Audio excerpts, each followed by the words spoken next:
Doctor.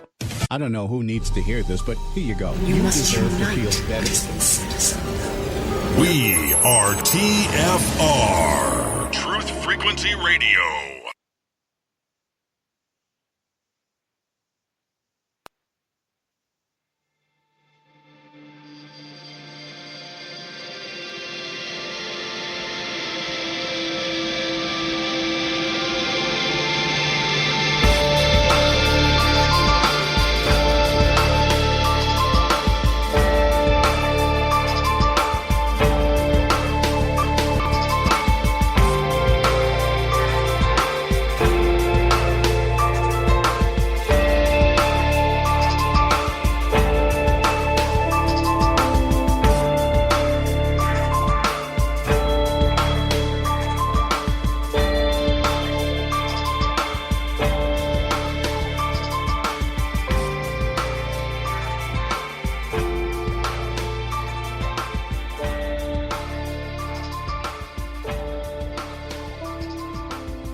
Coming to you live and direct from the phantom shore of the ghostly Hudson River.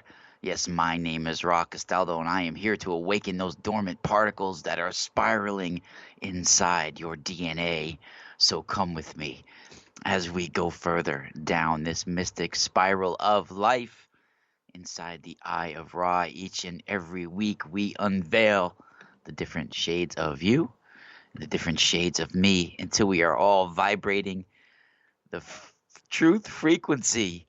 What's up, everybody? It is February 27th, 2021. Oh my God, it's the end of February. Yes, we are here, everybody, on the Truth Frequency Radio Network, and welcome to my Torus Talk discussions, where we have discussions on higher consciousness and telepathic communications inside the toridial space of our conversation. We have this Torus Talk. Yes, I'm copywriting that Torus Talk.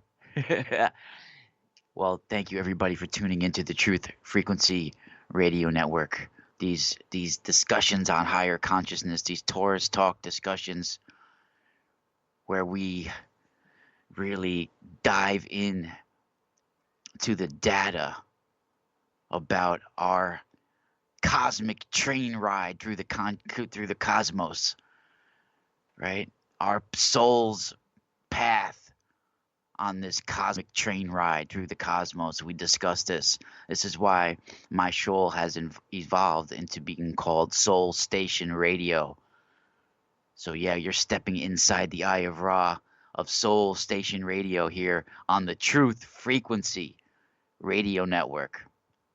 And like I said, I am here on these ghostly frozen shores of the Hudson River of New York. So wherever you guys are out there embedded in this matrix, thank you for tuning in, whether you're on iHeartRadio, whether you're on a paranormal radio app or right here on Truth Frequency Radio Network. Wherever you are embedded in this matrix, thank you for tuning in, and definitely check out us on Truth Frequency Radio at tfrlive.com/chat to interact with us. Thank you, everybody in the chat room. People are here already tonight. I'm very excited to be here. I'm going to be doing this show solo tonight because tonight is a very special broadcast. Because we've been feeling these dark energies, these weird, consuming energies in the air. People have been feeling it around, and it's time to battle that with some information, some data. Because you're not alone. war between light and dark is at an all-time high right now. The cosmic collision between chaos and the cosmos is at an all-time high.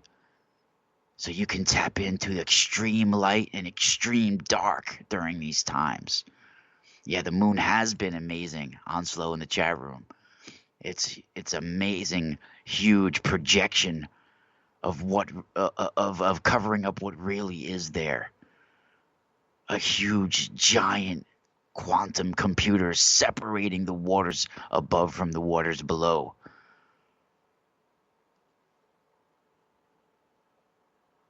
There's a huge colonization and mining process happening on the real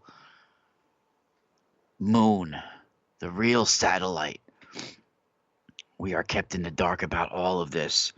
And even though our Earth seems to be a little insignificant piece of the cosmos, what's transpiring now really affects the whole harmony of the spheres. The way our Earth vibrational collective consciousness is pumping out of what the process of the reality of our viral data dimension that we're in has affected the whole ascension process of the galaxy. And that's how I truly feel, that all the dimensions are connected, and that our situation in our dimension, it affects everything else. So even though we are an insignificant little piece of it all, what's happening on this little insignificant piece is affecting the whole system. And many outside intelligences have come concerned and interested in what's happening here. That's why we have these giant space stations, or ships, if you can call them, light ships, whatever you want to call them. Huge galactic computer stations that are outside our world, that can directly affect our world, even keeping the poles frozen. They can beam certain different shades of light, colors of light, light programs, light codes. They can beam things onto this that can change the conditions on our planet. They are getting directly involved. And it's all about different harmonic frequencies. Different harmonic frequencies are different colors of light. And that's the best way us laymen can describe it without all scientific terms, right? But before we get truly started, of course, you can find me at the mysticalspiralstore.com if you want to check out my custom-made copper tools and my world-class crystals. I have the most rare crystals and stones you can find, and some of them have been charged at some of the most sacred places in the United States, in the world, in fact. And also you can find me at themysticalspiral.com and patreon.com/themysticalspiral, and right here on the Truth Frequency Radio Network at tfrlive.com/Eye of Ra. Now, if you guys have been following my show and my work for the last few years, since 2015, since I first started doing radio shows, you guys are aware of some of the abilities that I have and some of the things that have happened to me in the past. And this does not mean I have any answers. I can just only tell you certain things that I've seen, how I feel about certain things that I've seen, and only pass that data along to you for you to do your own soul searching on this. But as a child growing up, I always had premonitions, but they were not the way I've been getting premonitions over the last few years. Literally, as a child, I would get premonitions about things that had to do with me and my loved ones. Like if somebody was going to die that I loved, or if something big was going to happen, or if something important for me was going to happen. I don't know if you guys can hear that fan that I have on. Let me go turn it off.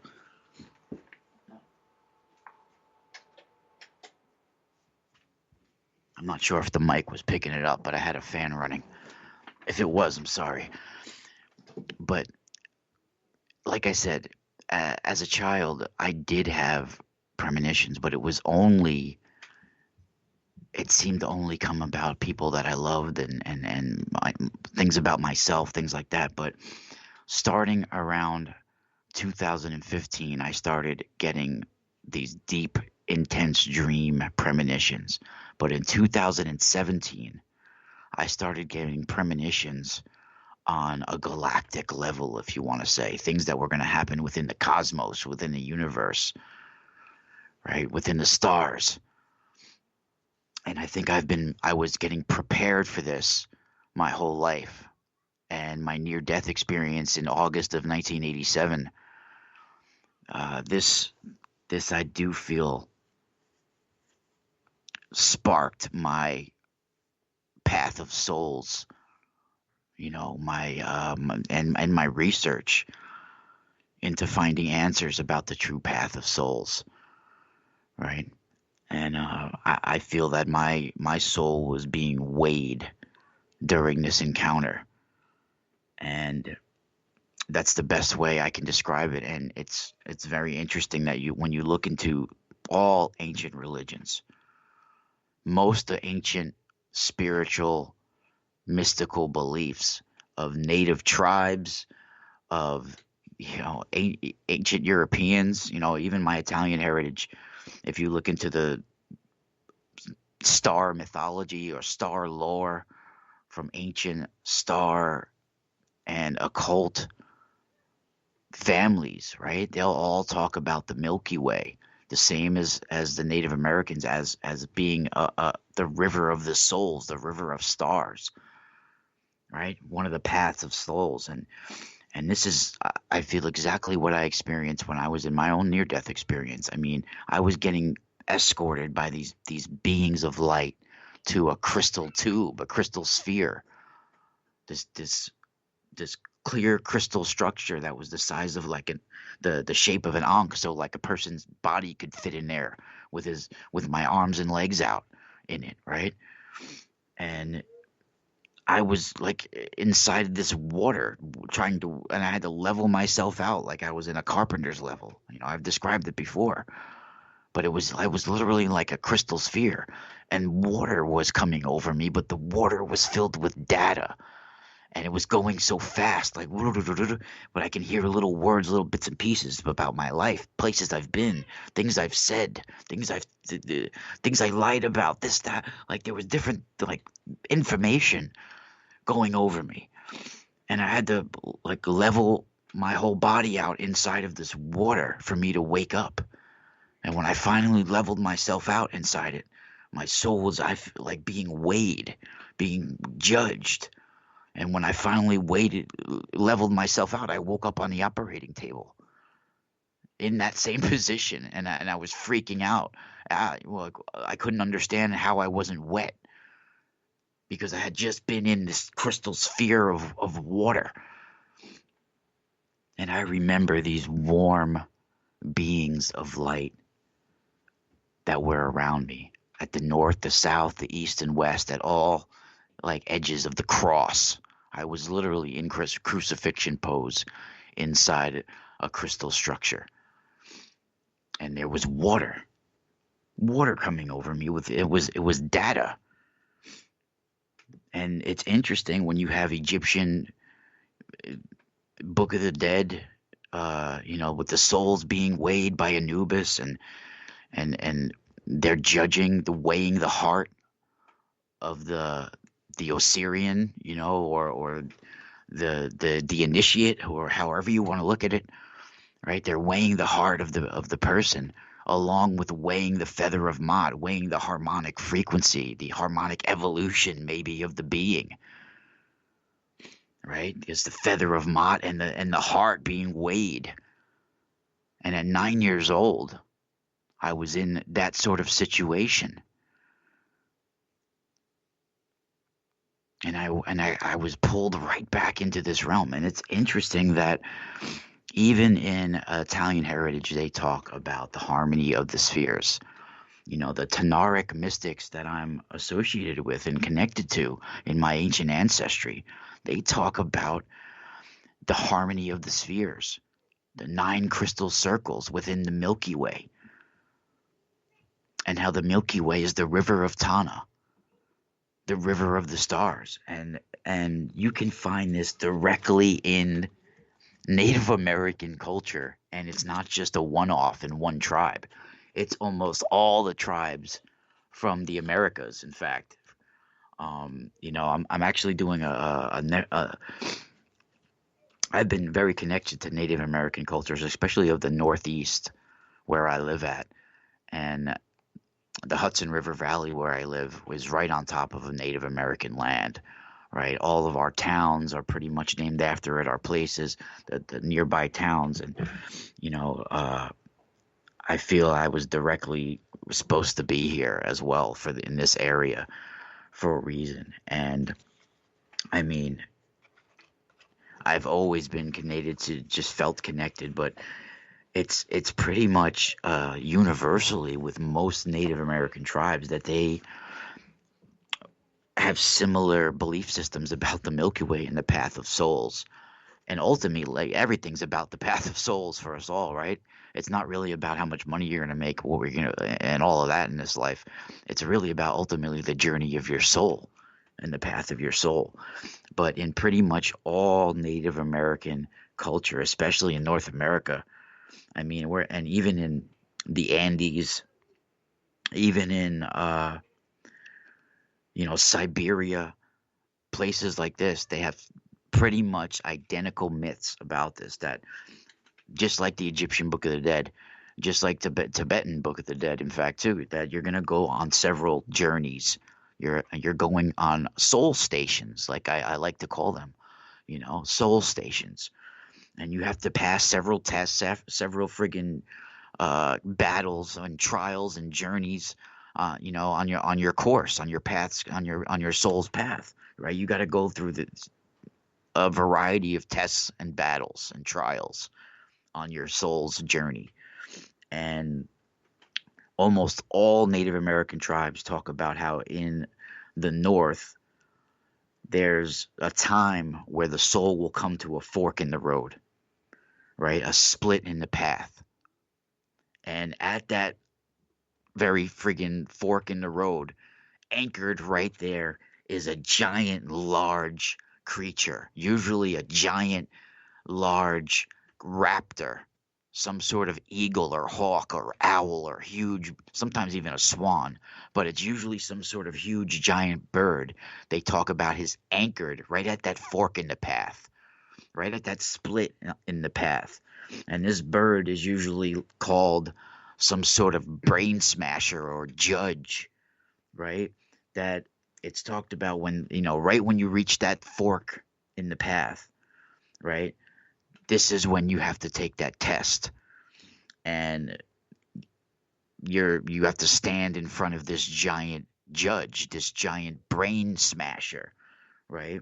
Now, the reason why they call this giant hawk or raptor, right, which is usually identified with the constellation Cygnus, right, and the dark rift of the Milky Way, right? The reason why they call it even the brain smasher is because there's a few outcomes that's going to happen when you see this judge, right? You're either going to get sent right back to Earth and reincarnated, you're going to get put and ascend into the Summerland, right, into the Milky Way, or you're going to get literally taken out of existence, sucked into the void by the brain smasher, the brain crusher, or the soul smasher. And this goes in all these similar names are in all similar tribes, except for the Lakota the Lakota tribe doesn't picture it as a giant bird. They depict it as a giant old man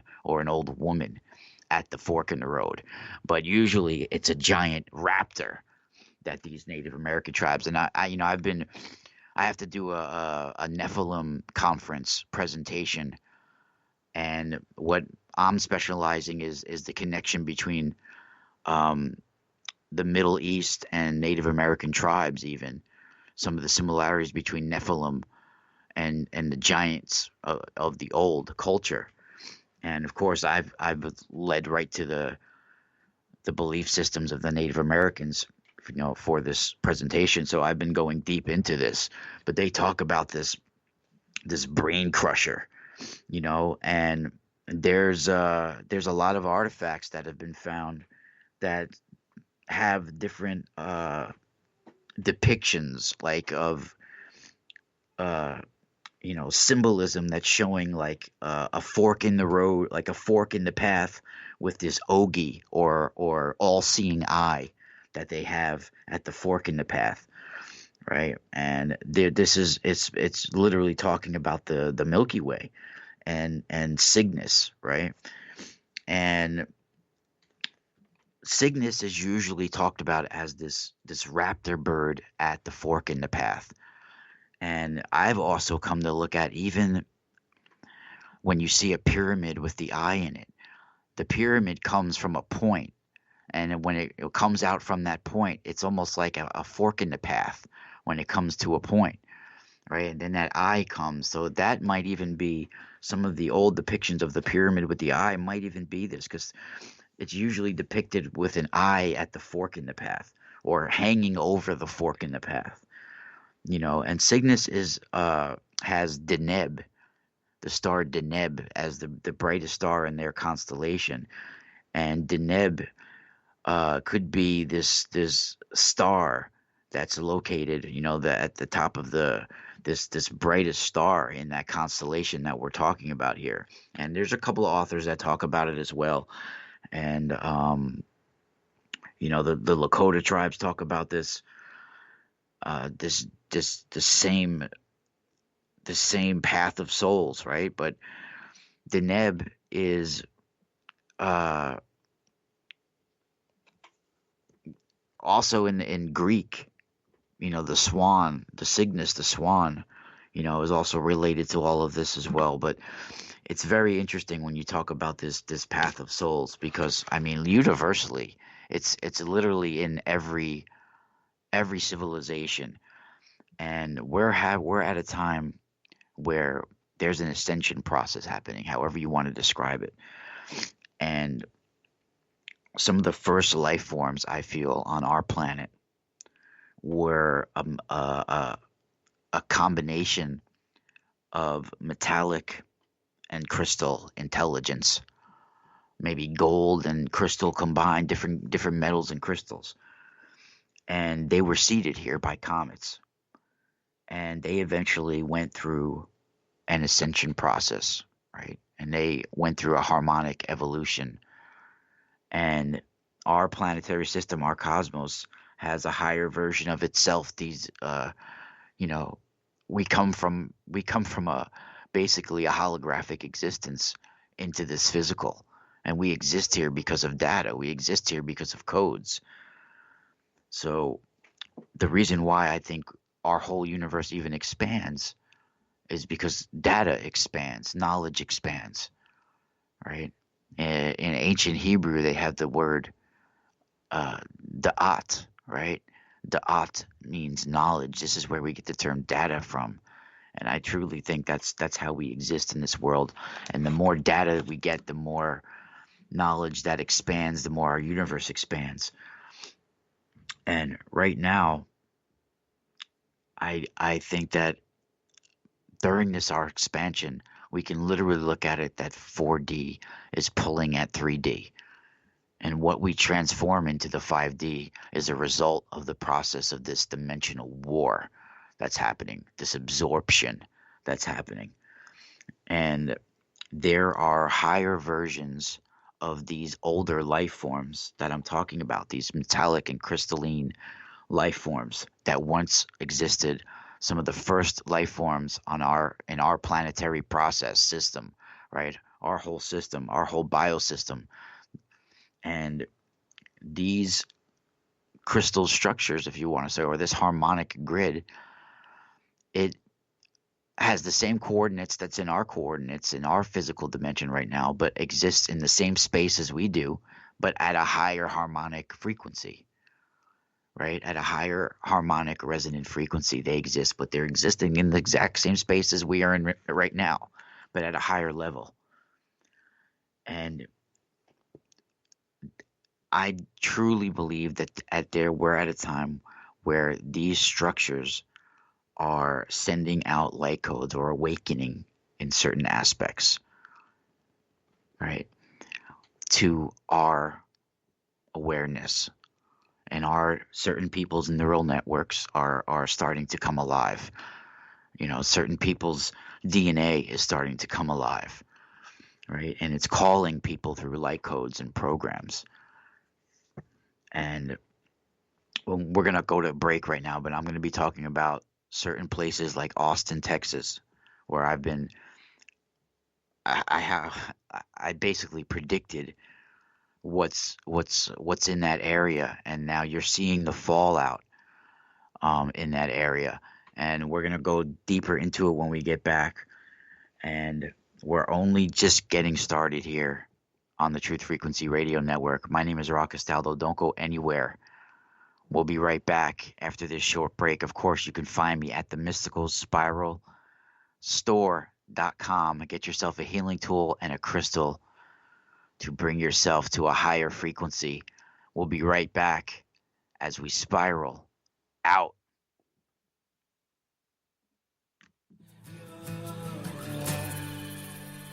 Rainstorm.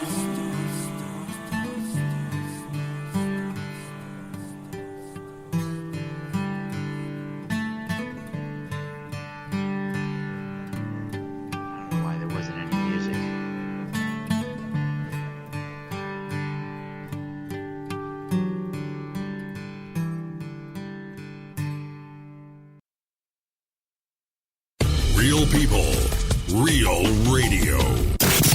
Wherever you are, make it TFR. Truth Frequency Radio.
Welcome back to the Truth Frequency Radio Network.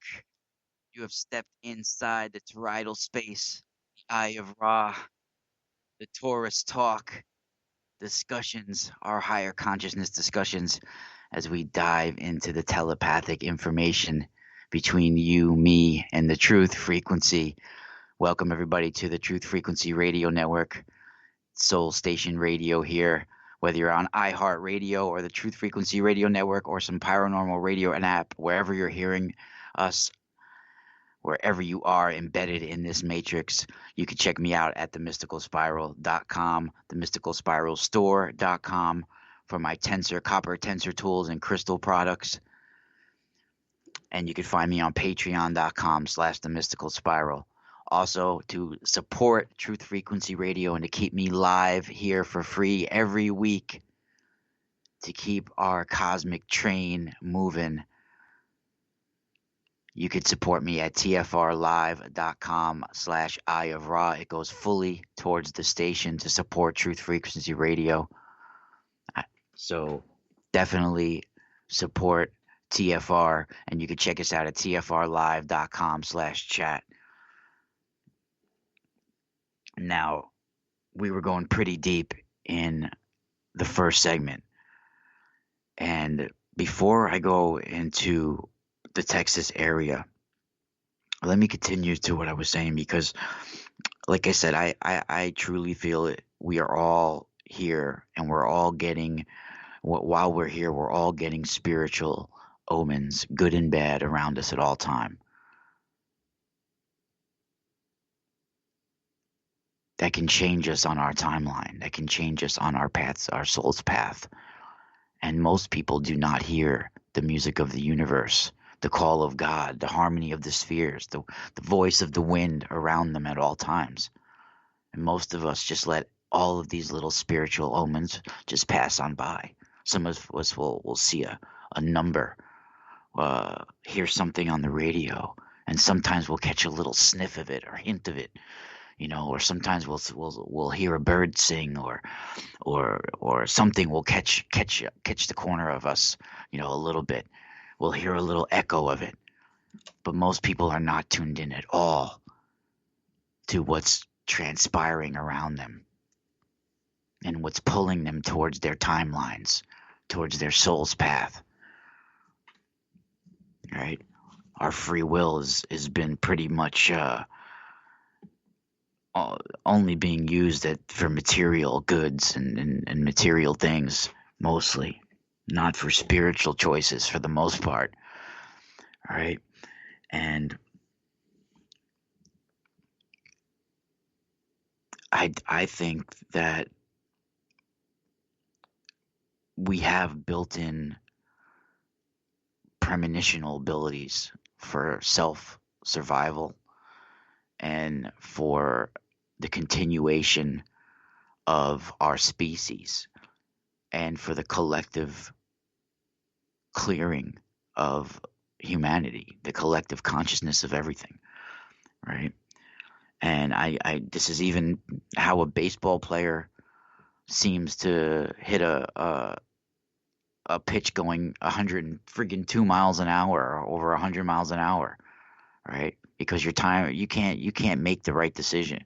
You shouldn't be able to make a decision to hit that ball and be able to follow, right? You're using some sort of step into the future premonitional abilities just to hit a baseball like that, right? We have abilities to see into the future, to predict the future, right? To predict the vibrational pull and angle of something, right? We have that directly built into us to be able to predict vibrations, harmonics. And we've been purposely veiled from these abilities to keep us from our harmonic evolution. But right now there's a transformation happening within the universe. And this is our way to tap in to those high abilities. But this is also a time where there's just as much as dark as light swirling around us. And you could feel sometimes the darkness in the air. And there's people intentionally throwing dark energy out there that's already getting consumed by this data virus that we're stuck in. And they're coagulating and hardening and congealing and getting pulled towards this gravitational pull towards that viral coating that's wrapped around our dimension.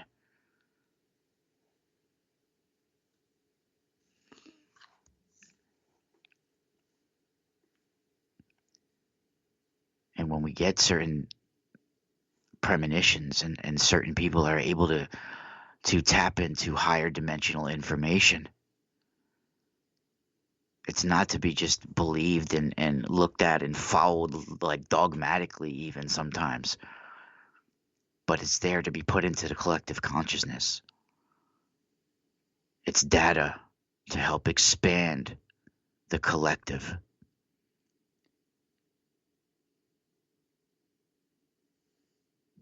And some people manipulate the information when it comes.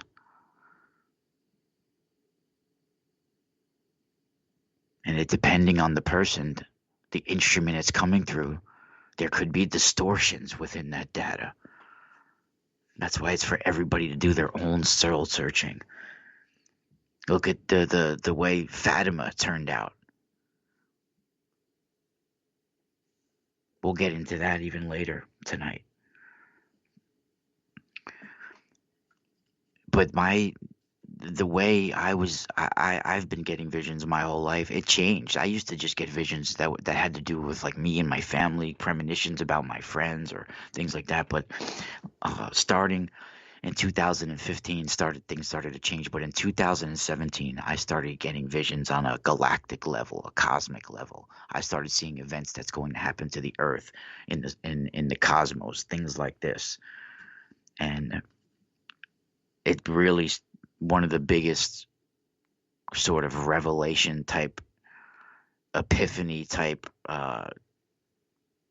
plurality of worlds, oneness type event that happened to me was with I think it's August 2017 with what's called the Great American Eclipse. Right? I was talking about it on shows I was going on at the time, like Leak Project and Freeman Fly and all these different shows that I was doing that in that year, talking about I was seeing this mantid type face, but it had all these squid like octopus tentacles, and it was this huge dimensional monster pulling one dimension into it itself, like pulling its tentacles connected and pulling two to like dimensions together, and its tentacles was connected to every human, like into the back of their heads and core, like into the cords, into their whole bio machine, right? And it was connected to the eclipse somehow. And then it actually was coming out in the media like that, and after other people were seeing it, and then during the eclipse, I saw something very similar within the sky, right? And I felt it was related to something even both at friction, like at war with our environment and our system, pulling at our dimension, and also something that has to do with awakening our grid on our planet. And notice that after the American eclipse that we had, right, after all this happened, right, it was only shortly after that Oumuamua passed, right? I think for those that don't know, it's labeled a comet. It's spelled Oumuamua, Oumuamua. I think it's a Hawaiian term for ancient visitor, or an ancient traveler or something like that. But originally they were calling this thing Rama. Rama is of course a Hindu god, but it also was the name of I think it was one of the like a spaceship or something in Arthur C. Clarke's one of Arthur C. Clarke's stories, and they initially were naming it after that and called it Rama, but then they changed it to Oumuamua shortly after, right? And recently, over the last several weeks, I have been doing a lot of information about this and what has been coming to me about this, because right away I felt a connection to this event, and noticed that we didn't even know about this until several days after it passed. I think it was closest to us, and even though it's still very far away, I mean, it sends radio signals and harmonic frequencies. And we even send radio signals to it to find out where it is and get information about it, right? So it doesn't have to enter our atmosphere or hit us to interface with us, right? So if people say, well, it didn't even come close to us, it just passed us. But this is an ancient space probe for seeding worlds, and I'm going to get deeper into this, and I'm going to really blow some minds with this information that come from me, because it literally, you can't make this stuff up. I mean, it comes from somewhere else, right? This knowledge is coming from our cosmic consciousness. So, like I said, you don't have to believe it, but do your own soul searching when I tell you some of this, because other besides my Patreon or my YouTube, I really haven't even shared this with anybody else in the world. So in 2017, after the eclipse, I started getting these visions about things waking up, even giants in suspended animation. I've been talking about it since 2015, basically. But in 2017, I started getting this vision of an insectoid race, right? That has to do with the war of our dimensions. That literally, because of what's transpiring on our planet, there are outside intelligences that are very concerned and interested with our harmonic ascension and what's transpiring on our planet, you know. And there are literally galactic stations out there within places within our galaxy that can directly affect our planet and are trying to um, affect us in different ways, and have been telepathically communicating with certain people for many, many years. And they exist at a higher harmonic frequency, but in the same space as us. Where they have structures that exist in the same space as us, that were installed very long ago on our harmonic energy grid. And I started getting these visions in 2017 on a regular basis. And ever since then, when I would talk about something and explain it, within 4 to 6 weeks afterwards, you would see either the fallout of what I talked about, or almost the exact thing that I would talk about came true, and this has been happening on a regular basis for years. And it happened once again now in Texas. You guys say for the last few months I've been talking about, I was seeing, well, first I noticed that a lot of people were moving to the Texas area. So I kind of did like a psychic experiment, a remote viewing of Texas, and in fact, Austin, Texas, is where I really focused on. And I have been talking about how I saw, and it's not the first time I've seen these structures. They exist holographically at a higher frequency all throughout our universe, and they're spinning. They're keeping the whole cosmic turn of our torus fields that are connected to each other, down to the very cells of our body. Literally, we're all connected to this. And certain installations that were put long ago by space intelligences are being awoken right now. And they have been on a regular basis since 1987 in intervals. And in 2017, on the Great American Eclipse, there was an insectoid race that got involved from a galactic station, that they unleashed a dimensional monster as well on our planet, right? And things are accelerating in various ways. And and because of this, there's been quantum leaps, expansions in data that has been changing our timelines, changing our dimensions, changing the harmonic ascension process, right?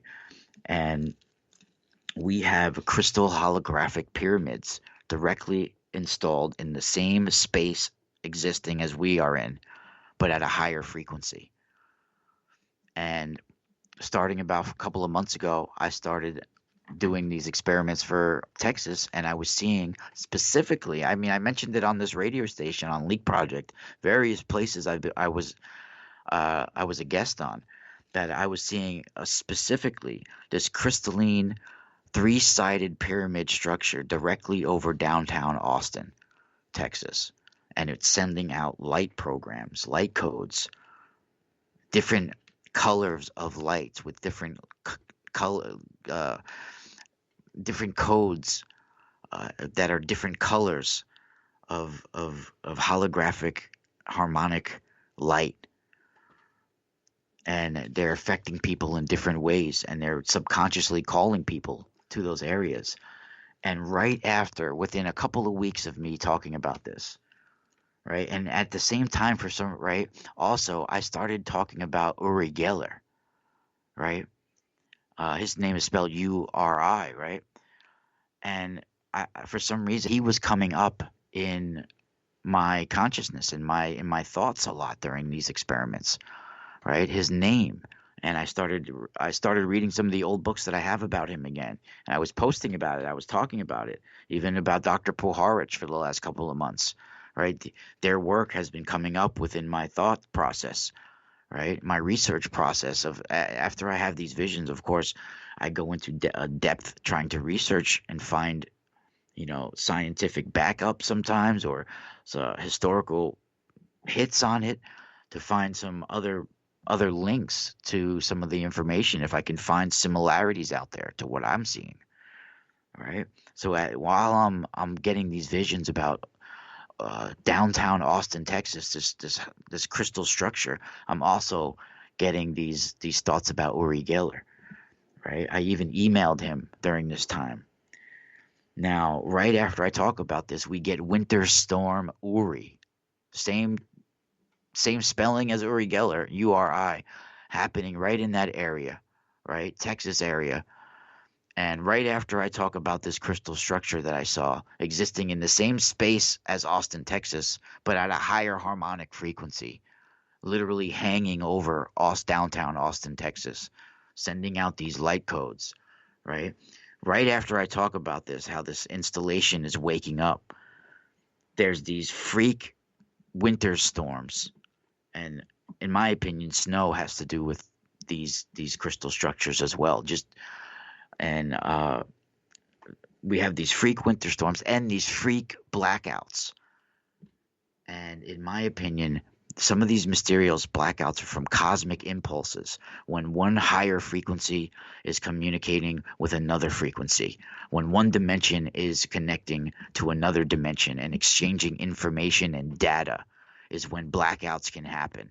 When a cosmic intelligence is communicating with this dimension, a space intelligence is beaming information and light codes to certain structures, it can cause blackouts. And notice these blackouts in the snow, right? It's happening in the same area where I talk about this crystal structure being. And in fact, the only area that was saved from the blackout was in that specific area of downtown Austin, where I said I saw that actual pyramid itself.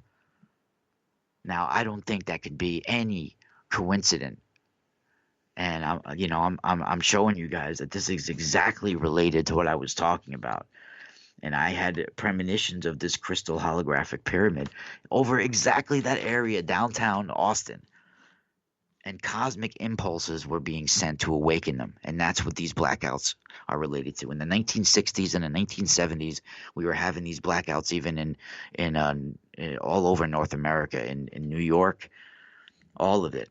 And in fact, a lot of them were attributed to the PK man, Ted Owens, communicating with space intelligences, cosmic intelligences. He calls them SIs in his book that was published in 1966, Space Intelligences.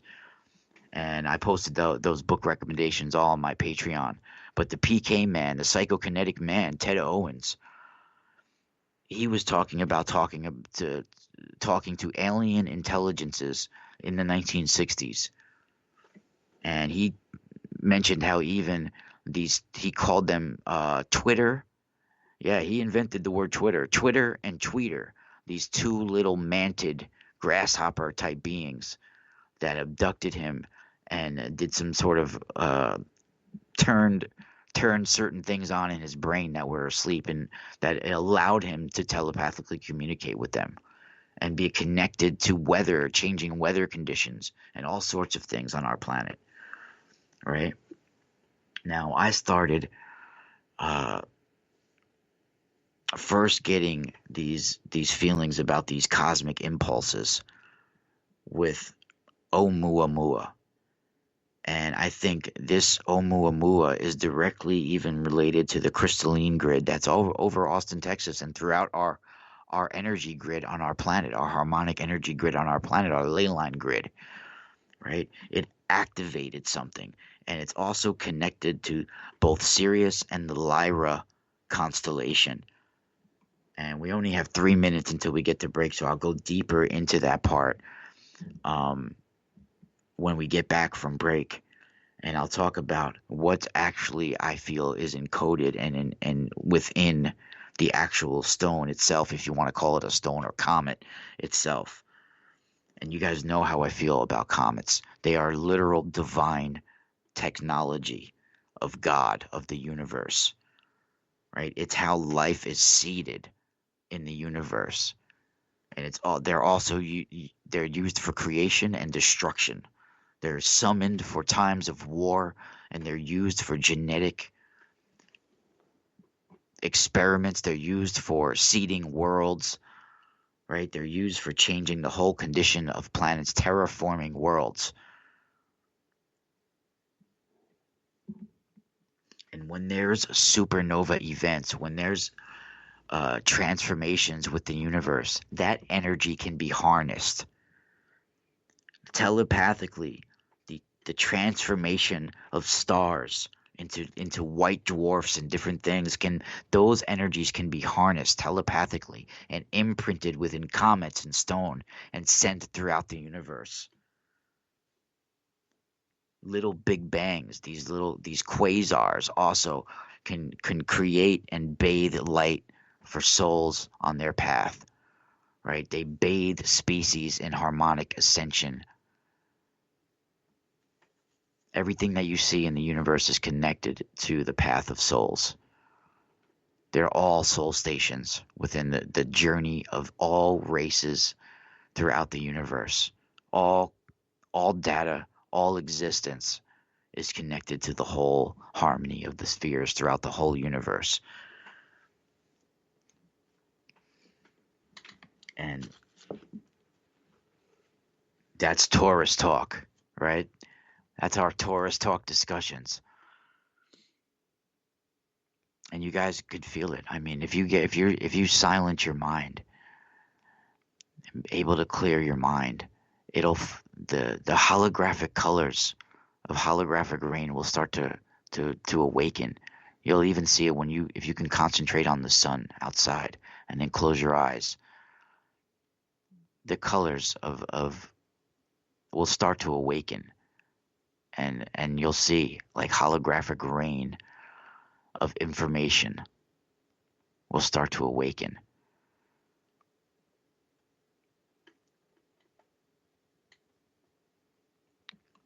Don't go anywhere, everybody.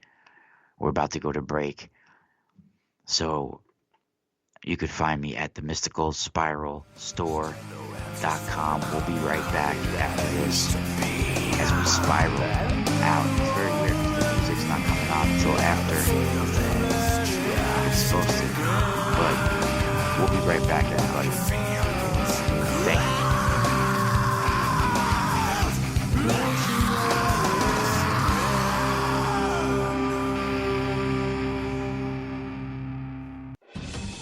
Truth Frequency Radio is your number one.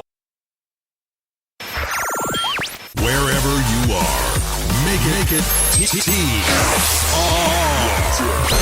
Truth Frequency Radio.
Welcome back.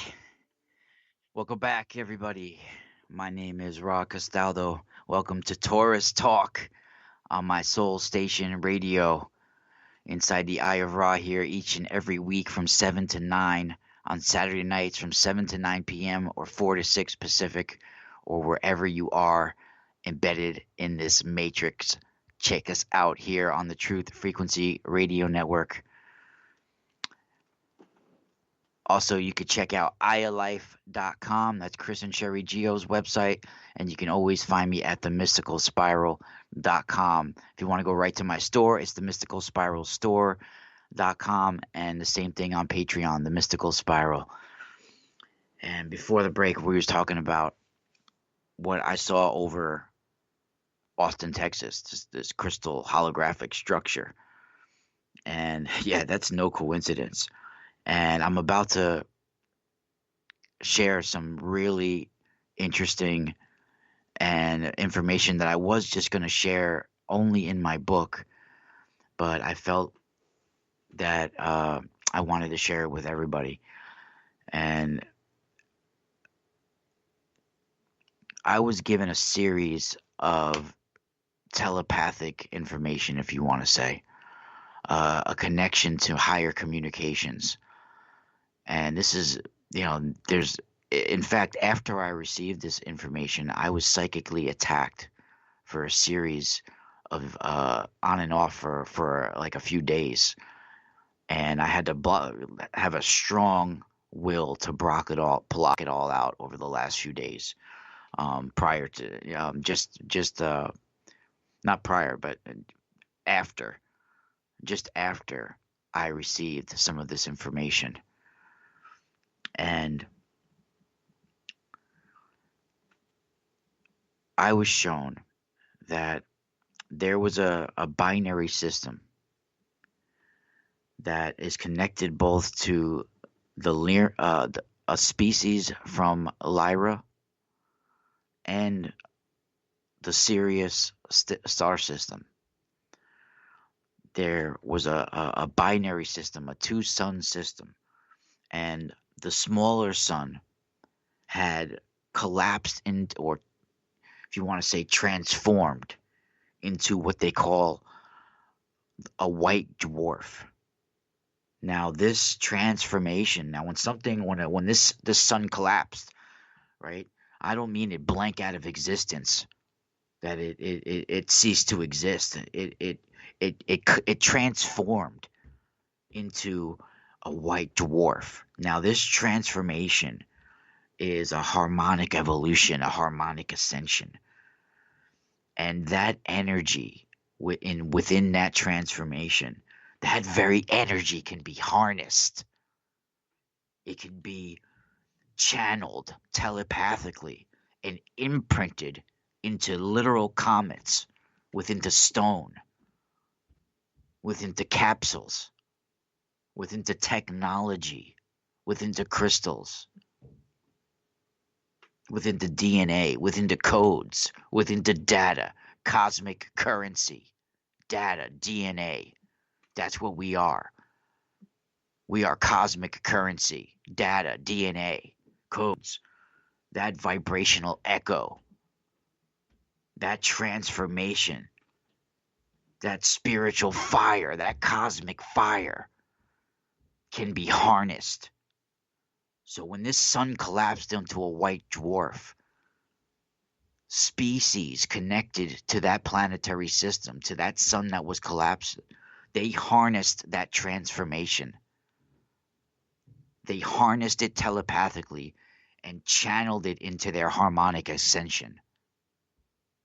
And they exist at a higher frequency, a higher harmonic frequency on their soul station journey. But before they transformed, on their transformation, they imprinted that harnessed energy of that transformation from a smaller sun to a white dwarf. They imprinted that and harnessed that and put it inside of probes, inside of what we call Oumuamua. So they can continue seeding worlds, so they can continue their expansion and their conquest, right? And this was sent long ago. And in 2017, right after our great American eclipse, it passed our world. We didn't even know till after it passed us that it appeared. It snuck up on us. It was closest to us like on October 14th, 2017 or something like that, and we didn't know about it till October 17th. But it was awakening things on our harmonic energy grid. For sure. And it's related to it. It's related to even what's transpiring in Austin, Texas now. There are certain installations that's getting directly connected to cosmic intelligences. And we have had direct contact in the past. In fact, most of our megalithic installations is about Torus technology to connect with the path of these beings, with their journey throughout their process, and us connecting with them, opening up a communication through the very site on our that's installed on our grid. It's about cosmic communications and actually bringing incursions into our world, bringing where the sky can meet the earth, and a cosmic birth comes out of the cosmic womb at these certain spots. That's why you have megalithic sites at certain areas on our ley line grid, cathedrals on certain places on our ley line grid. These are about cosmic communications. That's why sites are built on top of sites. That's why you have temples of Cernunnos by the Gauls, and then afterwards a spot of the Virgin Mary will be right on top of it, right?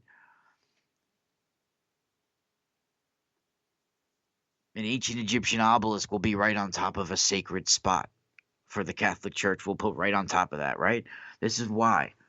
Because it has to do with cosmic communications. And most of it is kept secret and hidden.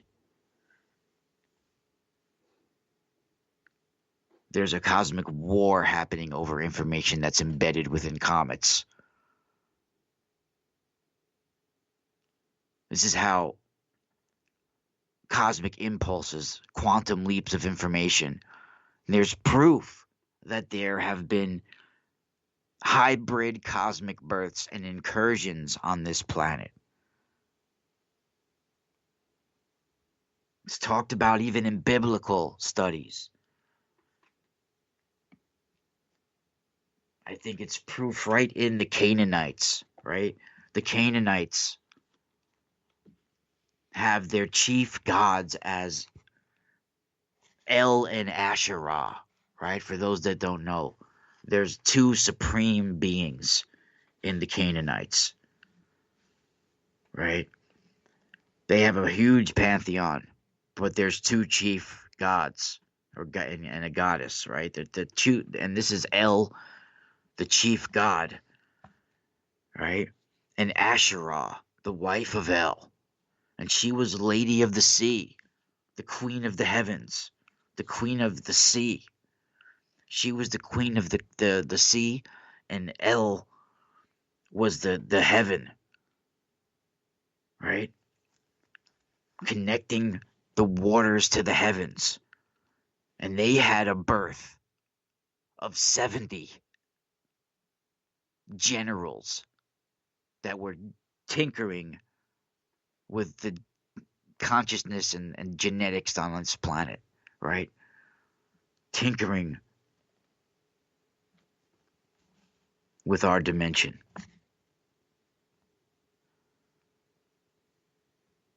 This is why we even have the code of Gog Magog.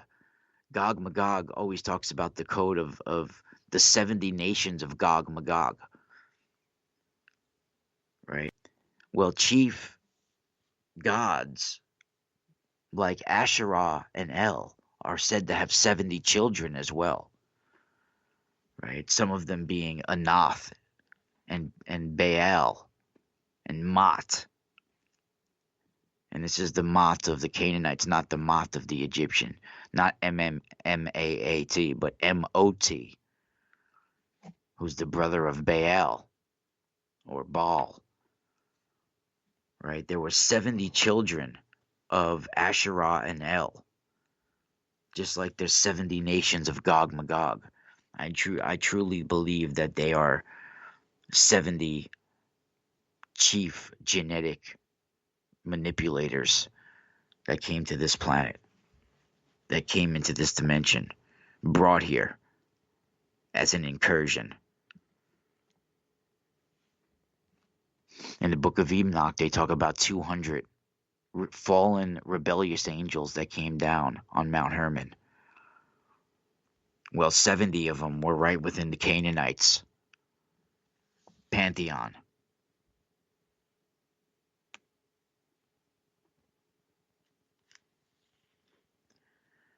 And we have a lot of interesting historical accounts and data of incursions happening.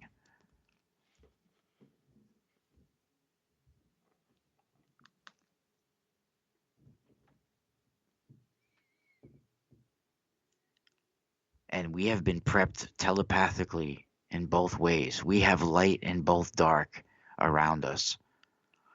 And I don't know about you, those in the chat room maybe can tell me, but I have been feeling over the last week a lot of negativity in the air. So much dark energy out there. It's truly horrible what's transpiring.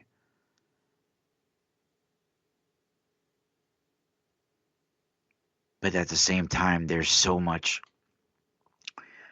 power that's light and positivity that's out there that could be channeled as well. And it's literally a clash.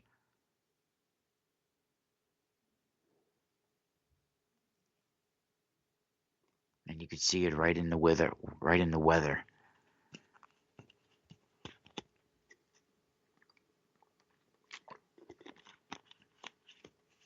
Cosmic impulses are happening.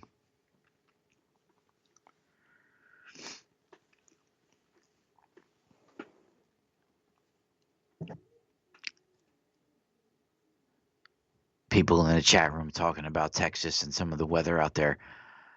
Yeah, I mean, think about it.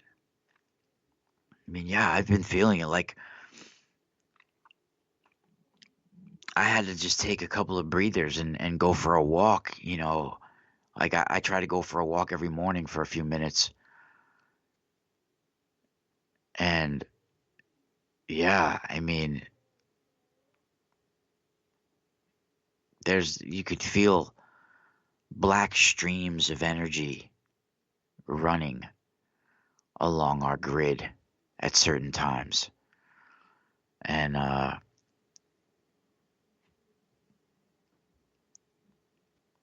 it's really devastating when telepathic fields are built up that way. We are a collective, right?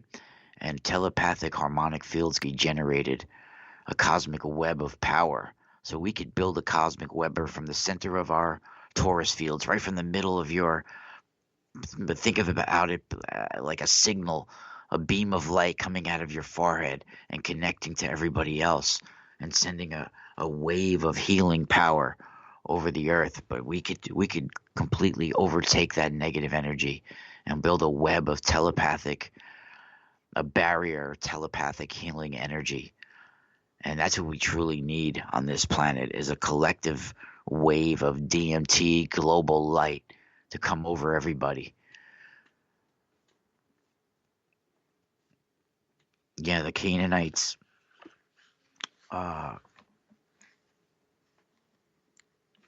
in my opinion, these, if you want to call them rebellious fallen angels, if you want to call them space intelligences, cosmic intelligences, extraterrestrials, other dimensional beings, however you want to,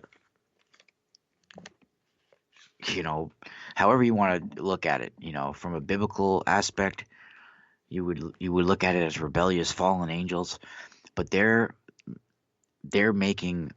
preparing for another incursions. We're about to see another breed of hybrids like we've never seen before. And they're making another appearance through us, through this dimension. And the way they do it, just like the way they've done it before, is through telepathic communications with us. And for us to build certain structures and certain ways to telepathically communicate with them better.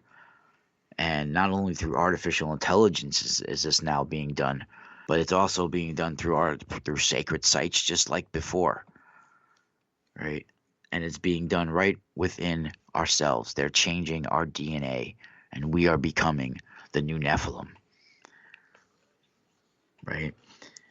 And it's happening right before our eyes, and both the good and the bad are out there directly getting involved with us, right? There's a war happening right now, and we are getting telepathically communicated with by both sides of the force out there.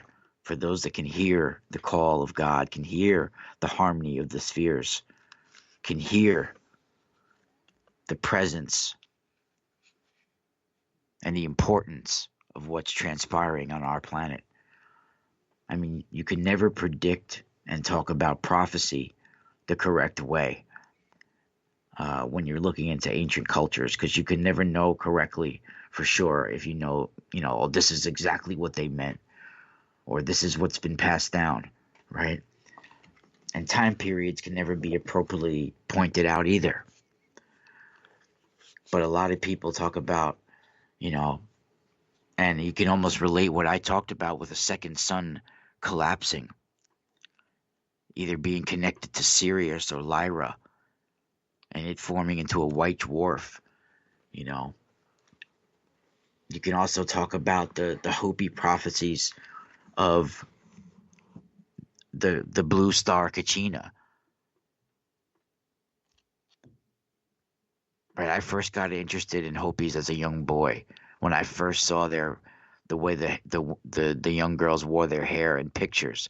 It was a remembrance, a blinking recollection of the past that hit me. And as a young boy, I had the book by Frank Waters, right, about the Book of the Hopi.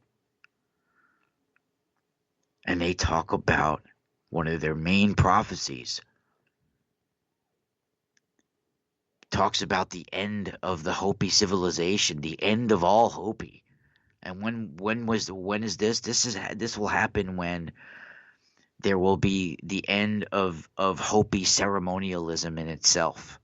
And this will happen when a Kachina removes his mask. This is some sort of light being, right? When a Kachina removes his mask during a dance in the plaza before uninitiated children. And then they talk about there will be a time where there'll be no more ceremonies, there'll be no more faith. Then the Oriabi will be rejuvenated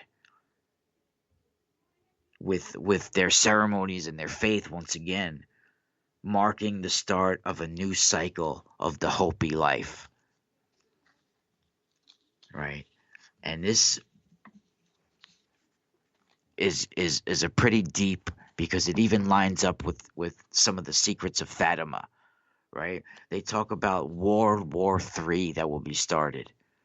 And it will be started by the very people who first received the light on this planet, who first received divine wisdom or divine cosmic intelligence from the space intelligences.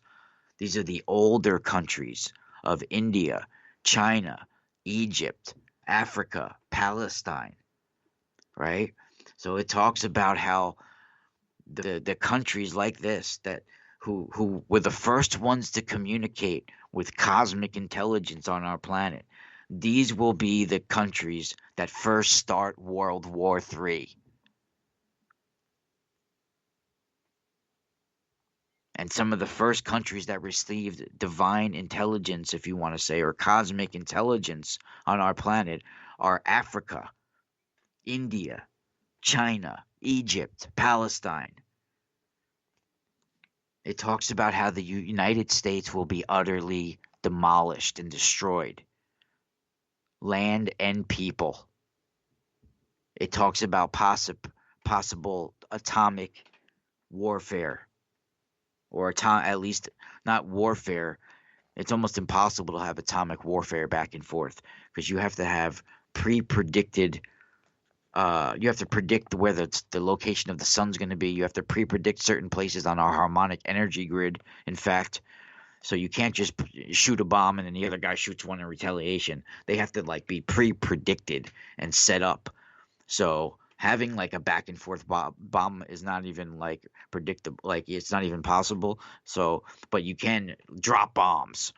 So they predicted a possible atomic bomb dropping. They predicted radioactivity. And they also talk about how only the Hopis and their homeland will be preserved as an oasis for refugees to flee to.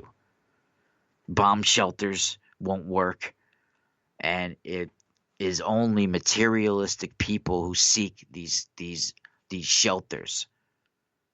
They talk about how those who are at peace in their hearts already are in the great shelter of life. There is no shelter for evil. There is no shelter for evil in a bomb shelter. You can't dig a hole deep enough to escape this evil. If you're an evil person, you can't dig a hole deep enough. No shelter will save you.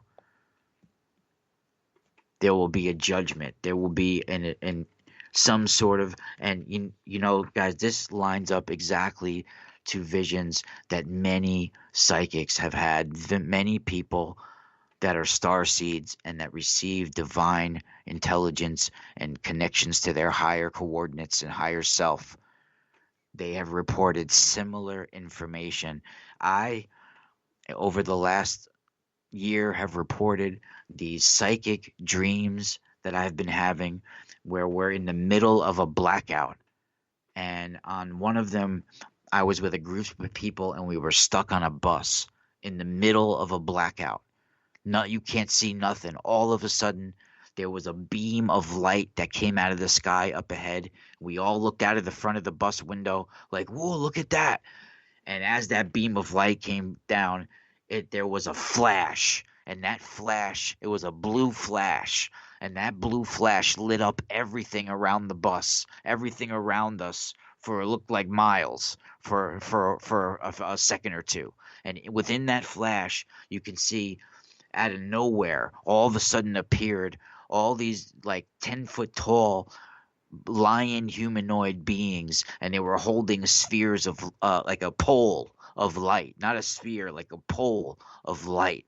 And there was a harmonic vibrational frequency coming out of them like a song that we couldn't hear with our ears, but you could feel. And it was pulling people out of their bodies, and some of them were ascending to a higher level, and some of them were being cut down with that pole of light. And they were feline type beings, hybrids. And it was related to that blackout. Now, I know it was directly related to some sort of a transformation that's going to happen. It's some sort of direct contact and direct involvement with higher intelligence that's going to happen on this planet. And I witnessed it, and I think this is what even some of the Marian apparitions were talking about in some of their warnings, right? All over the planet. I think it's different rebellious angels that are talking about different things they all have different plans and different reasons for doing certain things. Now, don't go anywhere because we still have one segment left here. We always save the best for last here inside the Eye of Ra on Soul Station Radio.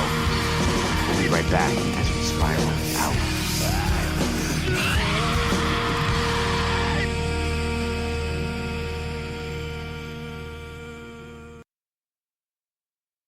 You are now tuned into the truth frequency. Your protection from deception. TLR. Truth Frequency Radio.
Welcome back.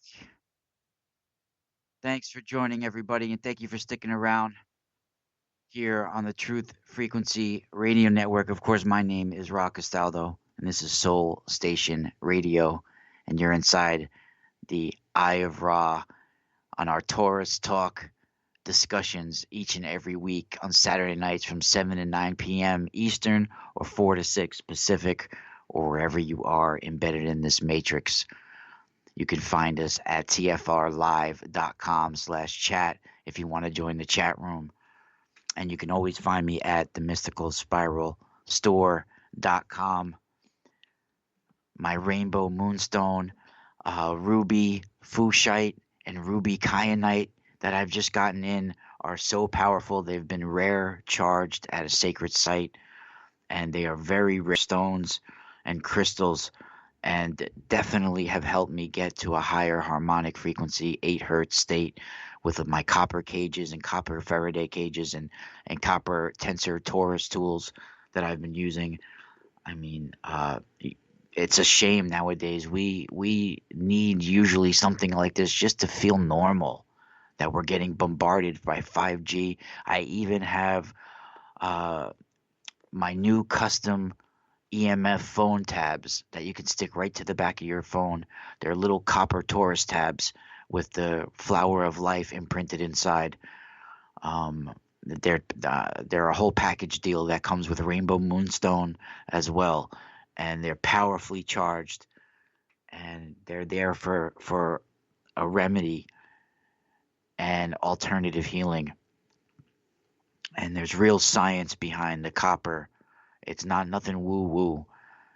I know it sounds like it's something woo-woo, but it's literal scientific behind it. If you want more information, just go to the mysticalspiralstore.com and welcome to Sacred Light Technology. Now, before we move on, because I do want to talk a little bit about the Fatima and how this is related to ancient Canaanite, Asherah, and different Marian apparitions that I feel are cosmic intelligences that were directly having telepathic communications. You can even call them a higher technology that were being used to manipulate the population. However you want to look at it, even like a blue beam technology, but it was being directed by cosmic intelligences. And our global elites were at war over the information that was transpiring within these communications. Now, I do feel what I was talking about with the smaller sun collapsing into a white dwarf and that energy being harnessed and channeled within comets and sent out, and Oumuamua being part of that. I do feel the Sirius star is also being talked about and is related to the blue Kachina prophecy. And like I said, we can't say exactly what the blue Kachina is talking about or what they mean, but we can analyze it and we could speculate and we could say what our higher self tells us. And I talked about right before the break, before I got cut off, I didn't get to finish the whole blue Kachina part, but it talks about there'll be a time where the Hopi ceremonialism will be stopped.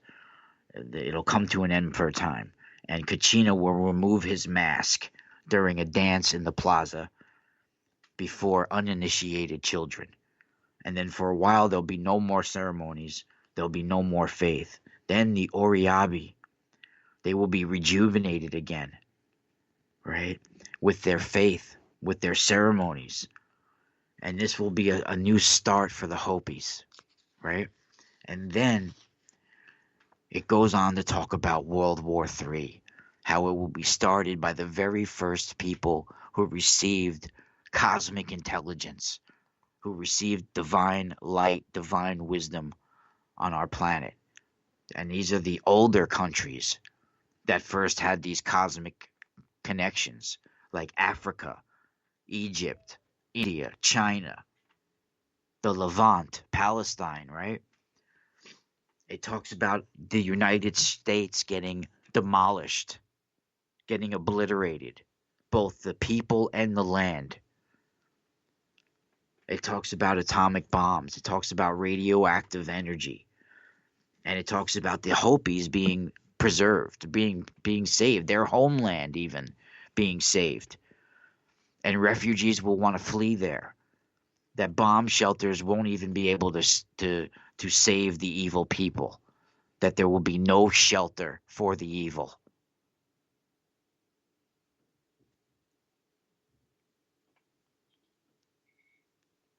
And they will say that there will be, the war will literally be a war, a spiritual conflict with material matters. A spiritual war over material power. And that's exactly what's happening now. That there will be material matters. They will be destroyed by spiritual beings or cosmic beings who will remain to create one world and one nation under one power, that of the Creator. So there will be these cosmic, rebellious, or cosmic angels that will come, cosmic beings, and they will enforce or create one world under one power, under one nation, under the Creator. And this prophecy talks about how this time is not far away, that it will come when the blue star Kachina dances in the plaza.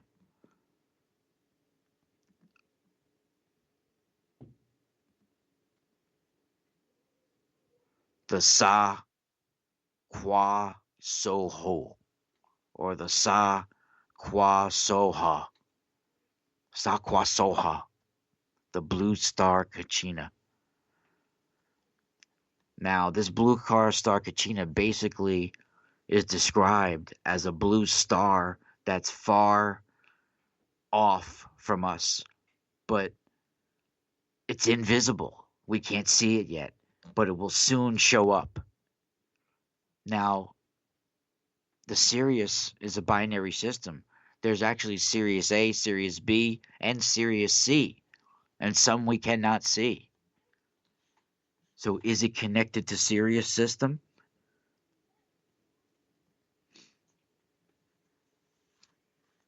Now, this is also a time that's talked about in the Wu Wu Chim ceremony. And in the Hopi Prophecy by Frank Waters, he talks about how in 1914 this song was sung just before World War One, and it was sung right before, again in 1940, before World War Two.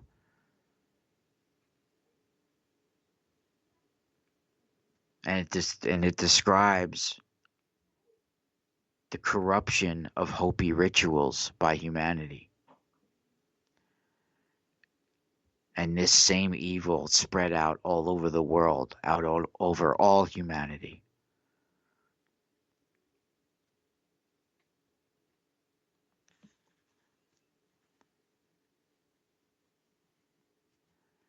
And this song was also sung in 1961, they talk about. And that the emergence to the future fifth world has begun. You know,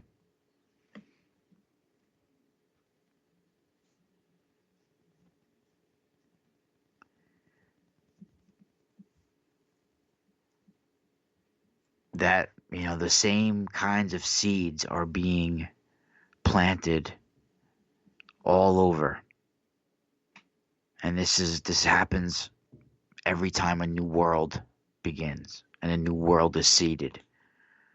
And I'm seeing very similar things. And I came through it in my own way, right? They talk about in the Hopi prophecy that this is the emergence to the fifth world. And this is some of the most important of the 9 Hopi prophecies. And creation, and connected with the creation of the 9 worlds. 3 previous worlds which we lived, the present 4th world, and the future 3 worlds which we have yet to experience.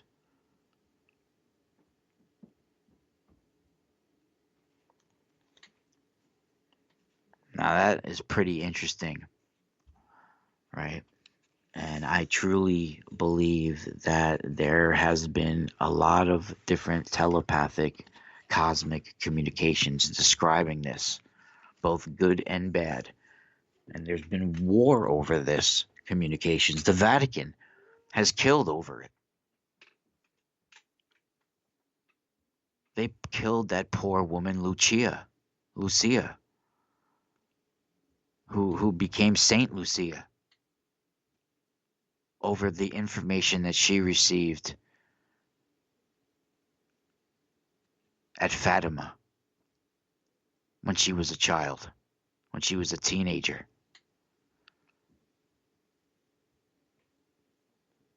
And I think because of the cosmic contact that they had,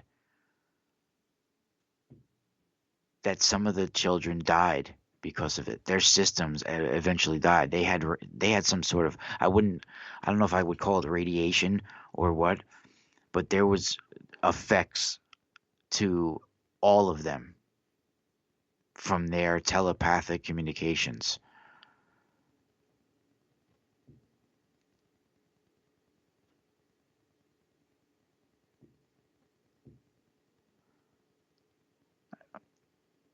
There's a difference when you're connecting to your higher self and tapping in to the cosmic memory of the universe. But when you're letting another intelligence embody you and communicate with you, there's always a risk.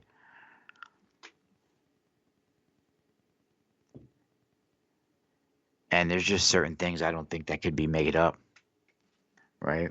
And maybe some people would do it for attention, but there's at a certain point that you find out that, well, now the gig is up. A lie can't be continued forever, right? And most people wouldn't want to risk, especially nowadays. It's still a little different, but especially back in those days, like, you risk your reputation in a big way. Even nowadays you do, but back then even worse. They could kill you. They'll burn you as a witch. And it's not just a one-off. I mean, this has happened. These cosmic communications with what they would call the Virgin Mary or Marian apparitions. I mean, it was happening back with the Canaanites. They called her Asherah. And in my opinion, it's the return of Asherah. But you see, I'm not trying to paint it in a negative or positive light. I'm putting it up to you. But I need to remind you that some of us are putting it as they're demons or they're out to hurt us. A lot of people believe that these were goddesses of love and fertility and light, that they were our saviors, that they were our creators, that they were our goddess, and that they brought light and fertility, and that they brought harmony, and that the information that they brought universal law and harmony. But a lot of times it came along with sacrifice and other dark energies, right? So we don't really even know the truth of it all. We only know what's being reported in certain religious documents we have. I mean, it's hard for us even to tell what happened 50, 60 years ago, let alone thousands of years ago. Right? But Asherah has some of the same descriptions as the Virgin Mary. She's the Lady of the Sea, the Marian. Right? She's the Queen of the Heavens. She's the Queen of the Sea. She's the Queen. Right?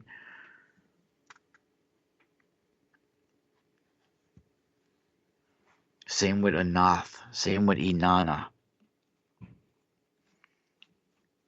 And they had telepathic priests. They had priesthoods that would communicate with them certain ways. And we've seen certain people over time get embodied by Marian events or events of some sort of cosmic intelligence that comes clothed, bathed in light, portraying as some sort of Virgin Mary. And I do not think this is the mother of Jesus, the mother of God. I do feel it's some sort of either what you could describe as a rebellious fallen angel or some sort of cosmic intelligence or cosmic being, right? And I do think it's a technology that's coming at a certain frequency. And a lot of these events would be telepathically communicated for them to show up at a certain time, at a certain place. And that's reported in the Fatima event and other events like Medugjorie event. And, there's other events that people less known that you might not know unless you came from the town or if you're like a lunatic like me and researches this sort of stuff deeply. But there was other mini Fatima type like events and Medugjorie events, like one in Nekada, Wisconsin, right, in the 1970s. I think it was actually no, I think it was in the 1940s or 1950s, but I think it was in the late 1940s actually. But in the 1970s is when this priest wrote about it. I think it is. And I don't know the exact date, but I think it was in the late 1940s, early 1950s. There was a town called in Wisconsin, right? And there was a woman called her last name was Van Hoof. And she was having these Virgin Mary ecstasy visions as well.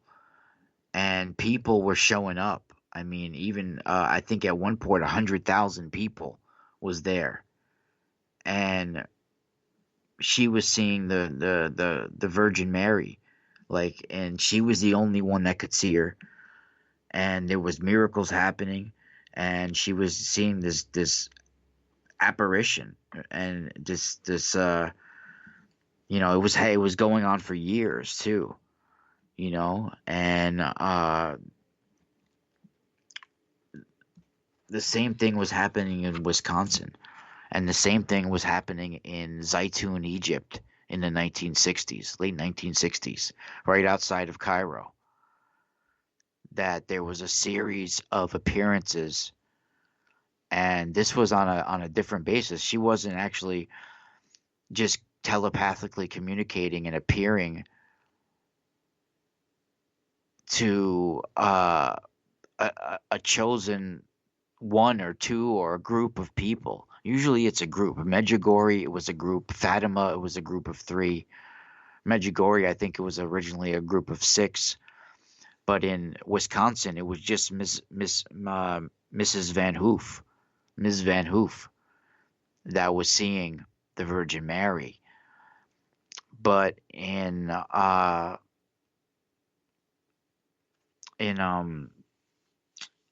what was I gonna? Oh, not Fatima, but in oh man, I forget what I was the one I was saying that there was a grouping of them. I lost my train of thought for a second, but there was what was it in not Fatima. Huh. I don't know. I forget the one I was talking about. But that's it. Zeitun. In Zeitun, Egypt, which is like right outside of Cairo, there wasn't a group of like a 1 or 2 or 3 people that were telepathically communicating with the Virgin Mary. It was literally a crowd of people that she appeared to. And she appeared like twice the size of a man, and she was hovering on top of the chapel. And usually these events appear when there's spiritual turmoil in the area, and like a holy war is either breaking out or about to break out. That's when the Virgin of Guadalupe took place, and that's when the Zeitun, Egypt event took place, for those that don't know. In Zeitun, Egypt, right outside a church for dedicated to the Virgin Mary, she appeared on top of the chapel in luminous light in the late 1960s. Only at night she appeared, and they have pictures of her, and the picture just looks like a silhouette of a person in light. That's why it almost looks like it could be some sort of blue beam technology, but granted, I do think it's by some sort of cosmic intelligence or space intelligence, but I do think it's some sort of technology. It was like a 10-foot tall being in light, a woman in light, and each person in the crowd said it felt like she was staring at them individually in the eyes, and she was looking. It looked like she was looking at everybody in the crowd, but each one felt like she was staring directly at them, and people were trembling before her and falling to their knees and trembling in tears. And she appeared hovering over the chapel. And this was a time in Egypt when there was friggin' holy war about to break out. All the Christians in the area, people were painting red crosses on their door, on their front door. And people were about to be, there was about to be some serious stuff transpiring, right? And then during all of a sudden these Marian apparitions took place, and these Marian Virgin Mary visits took place, and it stopped that friggin' that scene. It stopped that tension in that area. And this is the same thing that happened in Mexico with the Virgin of Guadalupe with Juan Diego on Tepeyac Hill, right? Millions of Mexicans got converted after that event. And in Fatima, the third secret supposedly talks about cosmic intelligences coming into this planet. And a harmonic ascension and change, but it's a judge of souls as well at that time. And some people will just not make the wave.